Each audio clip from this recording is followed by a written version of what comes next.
Hello everyone, आज मैं अपने एक आखिरी लेक्चर के साथ आई हूँ जो कि हमारा है जी दो हरफ़ी अल्फाज का आखिरी लेक्चर, भारी अशकाल का आखिरी लेक्चर। इसके बाद हम दो हरफ़ी और तीन हरफ़ी अल्फाज पर आएंगे। तो चलिए शुरू करते हैं। लास्ट मेरी जो वीडियो थी वो घाव तक थी, तो आज हमारे पास तीन लफ्ज़ हैं, लाम, मीम और नून। तो चलें यहाँ पर हम देखते हैं कि लाम के साथ हम कैसे जोड़ सकते हैं। लाम को हे के साथ जोड़ेंगे और इज़ इक्वल टू ल और हे, ल बन जाएगा।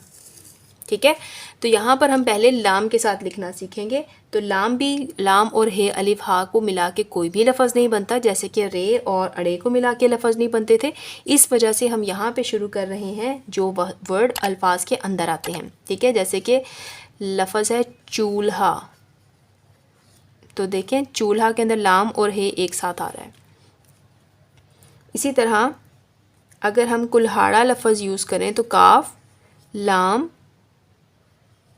हे अलिफ हा, कुल्हा और ए अलिफ ड़ा, कुल्हाड़ा। तो यहाँ पे लाम और हे अलिफ हा एक साथ आ रहा है। इसी तरह हम यहाँ पे लफ्ज़ लिखेंगे काफ वाव को, लाम हे और वाव, कोल्हू। तो ये भी एक लफ्ज़ जो है वो लाम और हे को मैच करके लिखा जाता है। नेक्स्ट है जी, नेक्स्ट भी हमारा जो लफ्ज़ है वो मीम और हे है। मीम हे को अगर मिला के लिखें तो ये मीम और हे बनता है।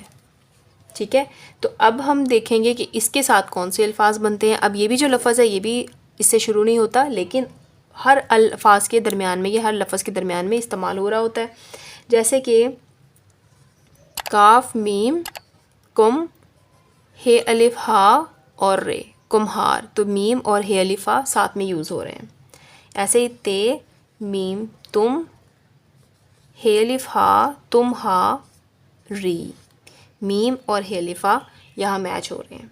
इसी तरह ते मीम तुम हे अलिफ हा और रे अलिफ रा, तुम्हारा। तो इसमें मीम और हे भी एक साथ इस्तेमाल हो रहे हैं। अब हम लफ्ज़ करते हैं नून। तो नून जो है, नून, अब जो लफ्ज़ नून है ये, इससे अल्फाज डिफरेंट बनते हैं। ज़्यादा अल्फाज नहीं बनते लेकिन कम अल्फाज बनते हैं। जैसे कि नून, नून हे छोटी यही, नन्ही।